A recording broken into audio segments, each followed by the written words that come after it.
Alright, mga Cons. Ayan. Good morning. Cons, good morning, good morning. Cons, ano po bang masasabi nyo dahil lalong binubuhay itong ospital na Manila? Actually, ito, totoo lang, honest, to be honest, napabayaan itong ospital na ito. Pero sa ngayon, lalong binubuhay ni Yorme. At saka maraming budget na pumapasok. Ano masasabi mo? Well, ang masasabi ko lang, nagsisigawan yung mga tagaloob, lalo na yung mga medical staff. Eh, bukod sa magagamit na yung facility sa loob, nako, ito na pala yung ospital ng ospital ng Manila. Marami. Dumarami. Nadagdagan na ng isa. At saka pinakamaganda, excited ang lahat. Ako pagpasok ko, pakiramdam ko pagpasok ko parang nawawala yung mga kasakit-sakitan ng katawan ko eh. Diba talaga pag ang ano ni Yorme, papasok ka pa lang. Gagaling ka pala, gagaling. Ano pa ako maka-avail nung sa Castro? Lahat. Kaya pag may karamdaman kayo, mauna na daw kayo, sabi niyo. Mauna na kayong gagaling at magagamot. Yun. Kaya help our mayor to make Manila great again. Ayan. Thank you. Consul Jay, magandang umaga sa'yo. Mag-ingat ka. Maasahan natin, hindi po tayo nagkamali ng pagpili. Number 1 po talaga ang atin. Ayun. Tunay lamang na may gobyerno talaga ang Maynila. Kaya mabuhay si Yorme at mabuhay ang mga bata ko. Nawalan ba ng gobyerno ng Manila noon? Nawala. Naman. Ngayon, nagbalik na. Nagbalik. At napakaganda po ng kombinasyon.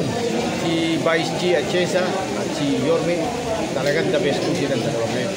Pero teka muna, ang ganda ng damit nyo, mga kaibigan. Parang masipag. Bakit sa kanya blue? Sa inyo, siya boss. Siya gumawa. Red dye ng... Sa blue. Oo, ganun pala yun. So, pwede kayo pagawa yellow. Kasi yung apat, hindi pwedeng tibagin doon. Magawa ka, red ka. Red. Red pangalan mo eh. Kasi yung apat, maraming gustong tumibag dyan. Tapos yung mga... Yun ang hindi nila kinaya. Mga pink ang ilagay mo pink. Sabi mo ni Chong, Chong, gawa mo ako red. Boss Jong, bakit? Violet tayo niya, Violet.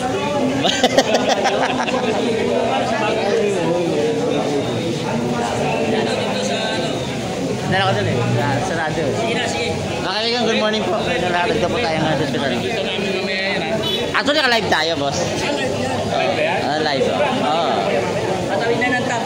Patawid din ng top. Okay. Patawid din daw si Yorme sa may top.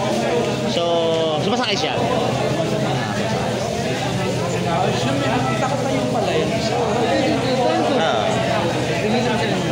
Sa Shopee.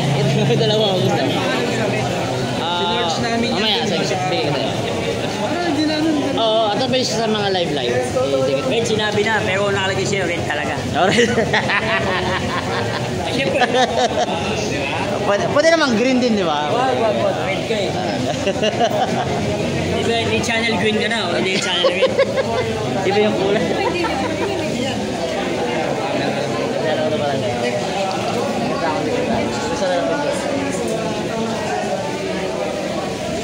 Ang haba daw ng convoy, sabi doon.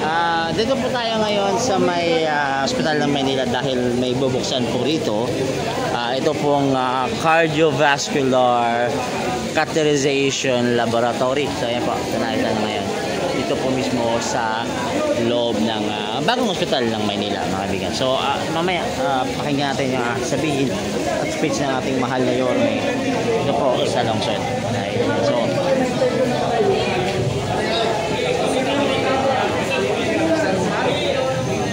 nako, malalakas ang apat na yan. Shoutout pala kay Pat na wala rito. Actually wala siya rito eh. Late siya. Ayun, kami ganito po. Alright mga kaibigan, this is Starlet. And welcome po sa ating live. Ayan, si Consi Awe. Turing na po.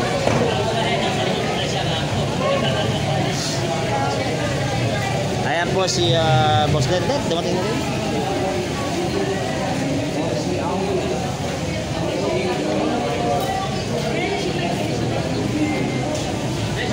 boss. Morning. Ayan si Yorme mga kaibigan.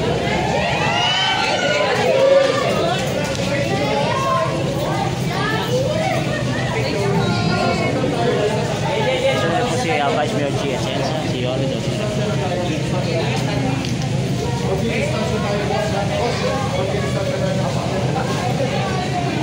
Si Awi, good morning.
Good morning.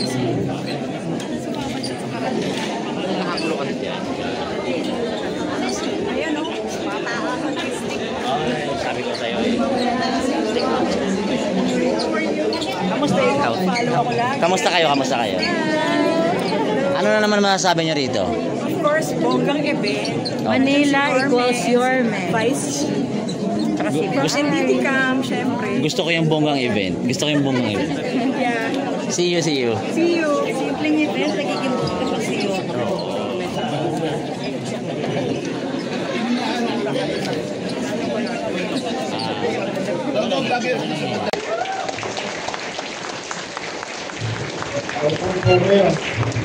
Maraming salamat sa ating minamahal na Vice Mayor. Una, bago ko banggitin na mga pangalan nitong ating mga special na bisita, salamat sa Diyos. Salamat sa Diyos. Karoon tayo ng pagkakataon na makapaglingkod sa kapwa. Sapagkat halos lahat ng naparito, kundi halal, ay bahagi ng pamahalaan. Many are called but few are chosen, as like sabi nga sa salitang Ingles. Kaya salamat sa Diyos sa pagkakataon tayo'y nabigyan maglingkod at magmalasakit sa ating minamahal na Vice Mayor G, sa ating Congressman sa Distrito 5, Congressman Erwin Cheng, Congressman Ernest Felicio, nagbigay din ng kanyang representative dito, at sa ating Direktor ng Manila Health Department, nakasama natin din noong kasagsagan ng pandemya, Direktor Grace Padilla, at yung aming pang 7 direktor. 7 na direktor ng MHC Hospitals or Manila City Hall Hospital. 7 na po, kasi 7 na ang hospital natin sa lungsod ng Manila. And special mention ko lang. At the end of the day, this will incur costs, this will incur resources to have an effective delivery of our services. And we cannot do it without our national government partner. Pwede bang lakasan yung palakpak ninyo sa PGAs?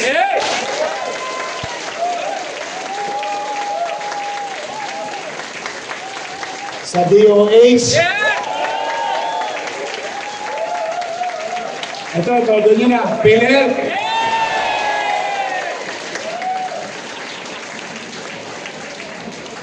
Lakasan ninyo dahil ako mangangarap at hindi ako titigil mangarap. Unang-una, wala naman poskas yun. But with the help of people, like the doctors, specialists, or individuals in the respective fields of undertakings na magaling, natutuwa ako. Long overdue. Sa totoo lang po, nung naitatagto, nandyan ang MRI machine. Pero pag tinanong mo yung mga barangay chairman natin na naparito at mga kapitbahay natin, wala silang idea na may MRI machine tayo. Only a few who knows na may CT scan machine tayo. Only few who knows. Sa pagbasa ko ng mga sulat ng mga taga-lungsod ng Maynila, isa sa nakita kong common cancer killer sa ating mamamayan ay ang breast cancer. And yet we have a machine, a diagnostic machine for early detection and protection. Yung ating mamo, yun na nga yun. Our ultrasound machine is better than to some private companies. We have 4D machine na ultrasound. At itong cat lab, nung itinayo to, nung binuksan natin noong unang termino, manamlayo ito. If somebody did their job, we could have saved one person last week. Could have saved. Kakaramdam siya ng paninikip ng dibdib. O siya magpa-check up, hindi siya naka-avail. Sumalangit naman ang kanyang kaluluwa. Yun, natake na sa puso. See, yes, we are proud of our doctors and nurses and our medical specialists. But no matter what, kumisan kasi napapagalitan natin yung ating mga doktor, yung ating mga nurses or medical frontliners. Kailangan siguro yung atmosphere or the environment or yung kanilang mga mukat hindi nyo lang siguro kursunada. Pero sa totoo, sometimes they want to address you. Sometimes they want to heal you. And sometimes they want to cure you. And really give their best. Pero kung kulang ang makina, kung kulang ang gamot, ano naman ang gagawin nila? Sa totoo lang, hindi nila kasalanan. Kasalanan ng gobyerno na hindi ibinigay ang mga bagay na magagamit nila sa mga pasyente. Kaya nabubutunan natin ng sisi ang ating mga doktor. Hindi ko rin kayo masisisi mga mamamayan. Alam mo, I think the doctor knows this better than me. Ang isang pasyente na may sakit, walang nauunawa ang katwiran niyan. Dahil talagang ang iniisip niya, yung pain, the suffering. Yun ang, kaya siguro ang pinakamabisa ay pag-uunawaan na lamang ng pasyente at ang ating mga medical frontliners. But rest assured, in our own little way, despite the lack of resources, we will always continue to support our doctors and nurses to have proper diagnostic facility, tools that they need. Alam niyo ba rito nung mag-mayor ako, itong pangalawang mayor ko, ultimo hiringgilya. Wala sila. Ultimo latex. Yung gloves. Wala sila. Can you imagine that? And yet you're expecting to have an amoxicillin?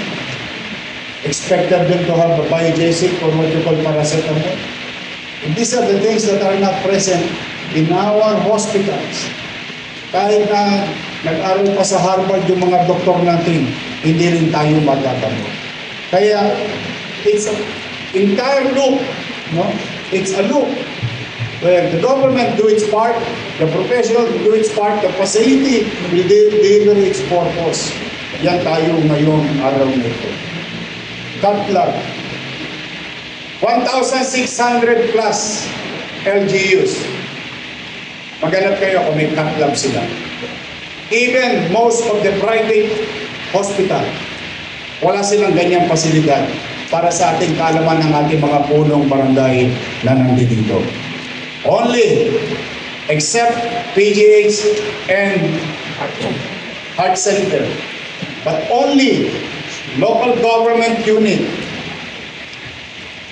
may katlab ang lungsod ng Maynila. Today is the start of long journey because today we're going to deliver an angiogram and hopefully later on through the skills and knowledge of our doctors magkaroon tayo ng angioplasty sa tulong ng ating mga partner PGH, Heart Center, DOH, hopefully, and other specialists from the private sectors. Sa Maynila, pahabaan ng buhay. Yun ang gusto ko. Gusto ko malusog. How I wish. But if needed, kung kinakailangan, sana these things must be made available. Kaya sa aking mga kasamahan, kapusihan na nandito, sulit pa mag-session kayo kahit bumabagyo. Yes! Para lang ako sa kalaman ninyo. Kahit Sabado, isang pinapapasok ko pa yan sila kasama ng mga department head ko. We will not stop in our own little way. I always try to tell them,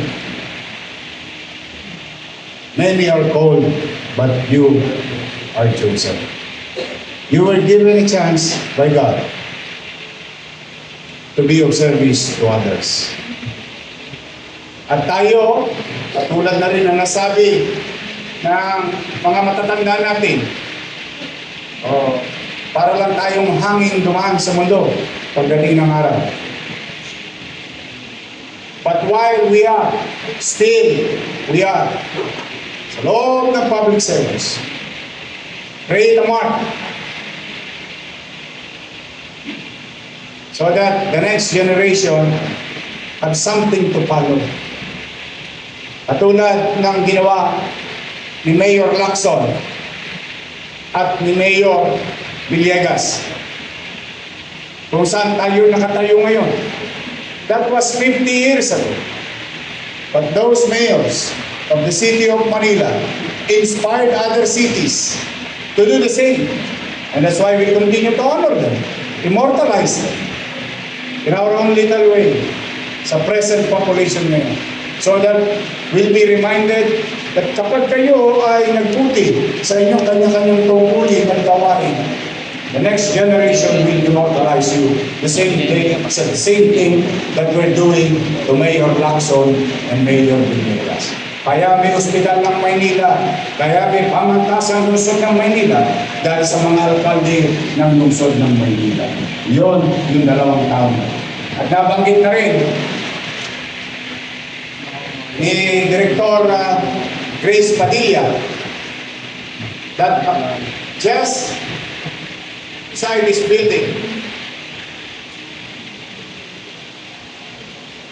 through the effort and leadership of the Dean of College of Medicine ng Pamantasan Lungsod ng Maynila and the PLM Board of Regents, in a matter of few months, we're going to groundbreak the new Pamantasan Lungsod ng Maynila.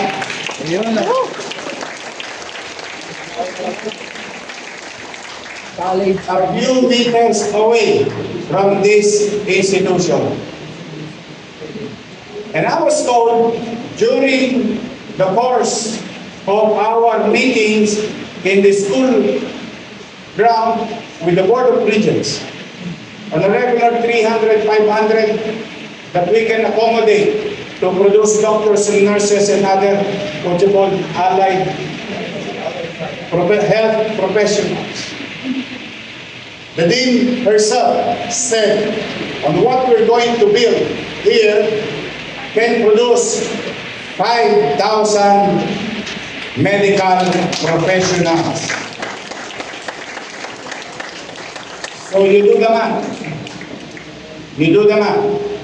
On regular 300 to 500, we are now going to produce thousands. And that's what you call participating in nation building. Wow. The city government will continue to participate and produce more medical professionals in our country so that mabulunan ng mundo at yung spill matira sa Pilipinas nang hindi na tayo kapusin. You cannot blame them. They wanted better things for themselves. I'm happy for them. But I'm proud to those who say, palakpakan ninyo ang Panginoon. Mahirap magtrabaho sa gobyerno. Sa totoo na. Pati JO, nag-delay ang sweldo. Pero kung manatag kayo, maawa ang Diyos, pararaos natin yan. Ngayon naman, may bilang ganti. Ito sa mga MHD at mga hospital. 2 weeks ago, your health board with your medical directors already approved the sharing of PhilHealth professional fee 50-50, 50 for medical and 50% to non-medical. Now, I'm just waiting for your salary paper. Kaya kulitin nyo na ang inyong mga direktor ng hospital. Kasi para sa inyo yan. It is there already, accumulating. And I guarantee nobody will touch it. That is for our MHD and our 6 hospital, now 7.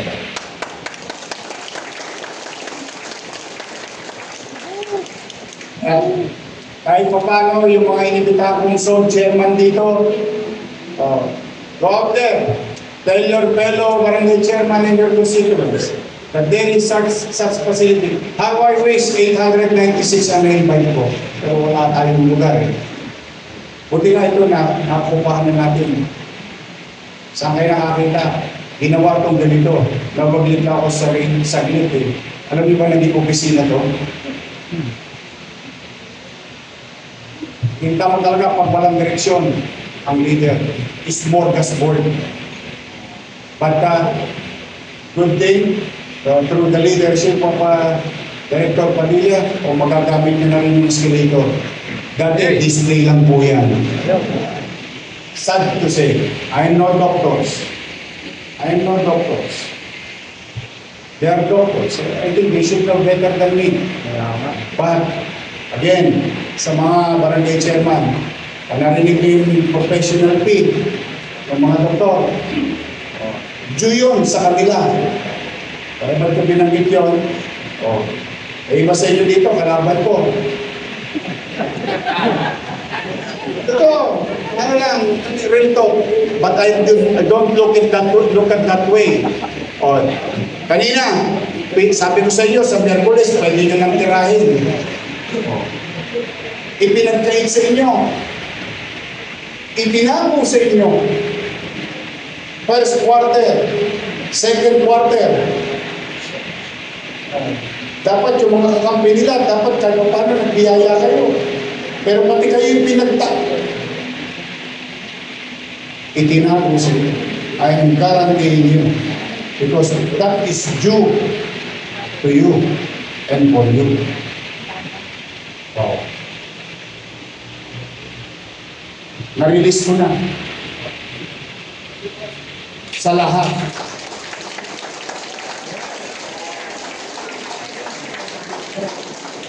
At least, magpapanag po tayo sa intersection. Magkikita tayo sa kalsada. Matangos ang ilong ko sasabihin, kakampi, kalaban. What is due to you will be given to you. Walang titingnan sa puso. I hope mapakinabangan nyo yan para sa inyong kabarangay. Nag-text nga pala sa akin ng Meralco.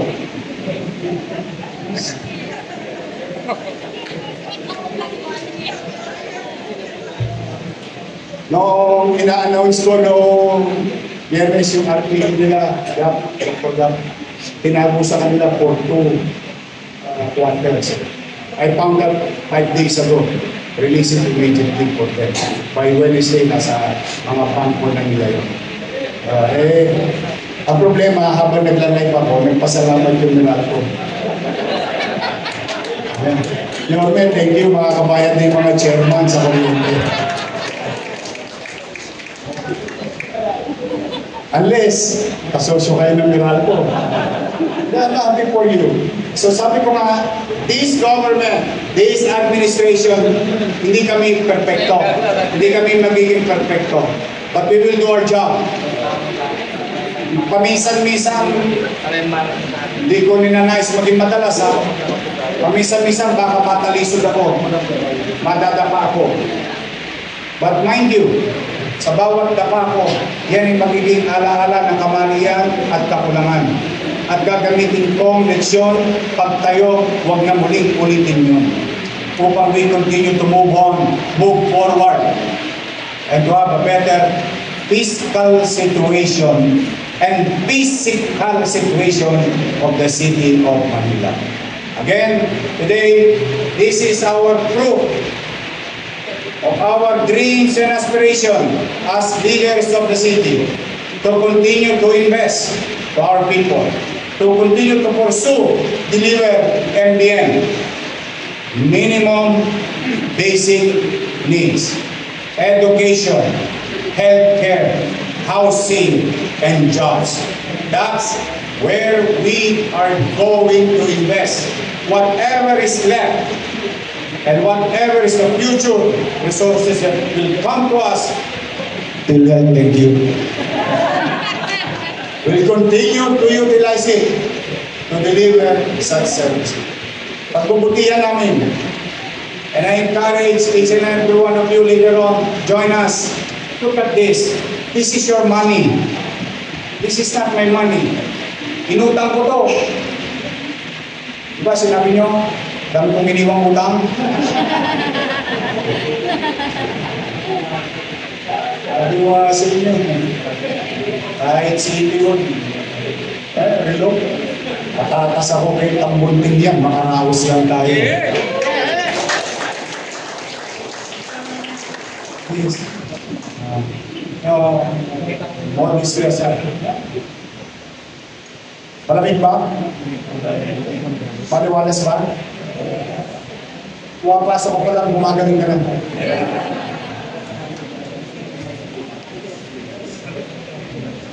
Tapos pag nandun ka sa taas, malapit ka na.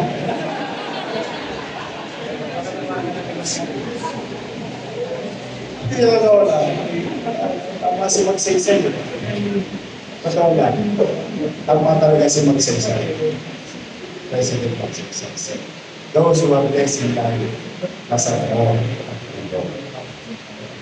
It's a good feeling when you see patients and you ask them randomly, papamuto ka. Opo. Ay, kamusta naman? Okay naman po. Pagumanda ba? Opo, patay na po yung anak ko. Ay, paano? Pamuto lang. Ganyan po. These are the things that baterya mo sa buhay. The affirmation of your people. And sa atin naman, kayo naman, I hope sa mga kababayan natin, yes, it's true, it is our job to deliver good, efficient, effective services. Yes, that is our job.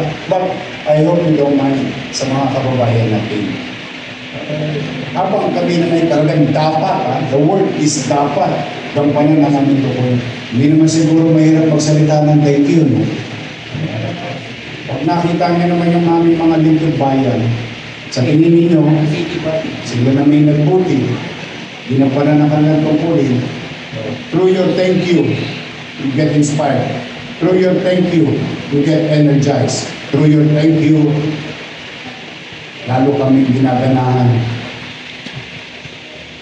subconsciously na tama yung ginagawa namin and we'll pursue and continue. So sa inyo, lahat dito, sa mga batang Maynila, gamitin ninyo ito. Mga chairman, mauna na kayo. Kasi yung iba rito, kilala ko, maraming minahal eh. Baka barado na mga puso nyo. No, hindi. Go spread the word. And tell everyone. Kasi nangihinayang ako sa... Alam mo sino talaga ang tatamaan nito?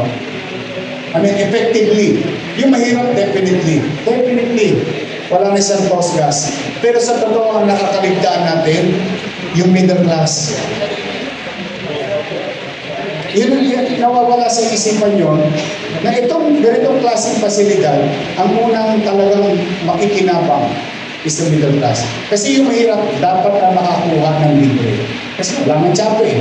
Pero yung middle class is the one who keeps on saving money. Nagtatabi talaga ng middle class, ibigay ko niyan. Para pag may aberya, patungkol sa kalusugan, may mabubulot sila. But with this facility, they don't need to. Because they're going to get it for free. And everyone will get it for free.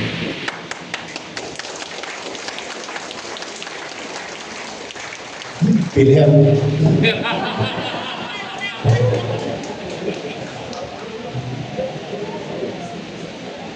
Magaling ang pilihan ngayon. Really. So, Director Padilla at 10 ng iyong mga kasamahan o Vice Mayor o sulit pa.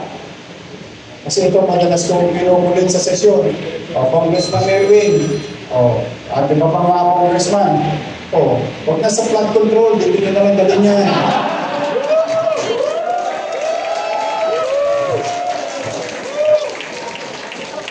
Let our hospital be flooded with budget. O si Congressman Erwin Chen, yung itatayo ditong cancer center tuloy ha. Huwag kayo makalala. Baka pinakabahan kayo. Kasi hindi ko siya kapartido, baka itigil ko. Hindi. Binigay ko nga budget niyo, pwede ko may tawag sa inyo. Pero binigay ko, no. Pag sa tao, dahil na ang politika. Tayo na tuloy. Ayan, tuloy ang cancer center ninyo. Kaya, nanawagan ako sa mga congressman.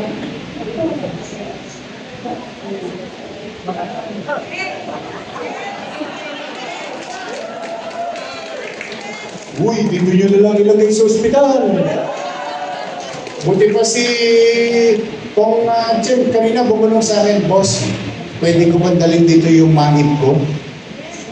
Imagine mo yun, ha?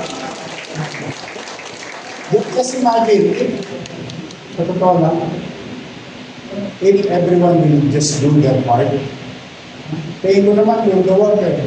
Basta tayo, tulong-tulong lang. Pag-iingat kayo, ibayan ninyong puso ninyo. Pag kung kailangan tumutungkol na yan, huwag kayo mag-alala. Mauna na kayo rito. But, again, let me finish with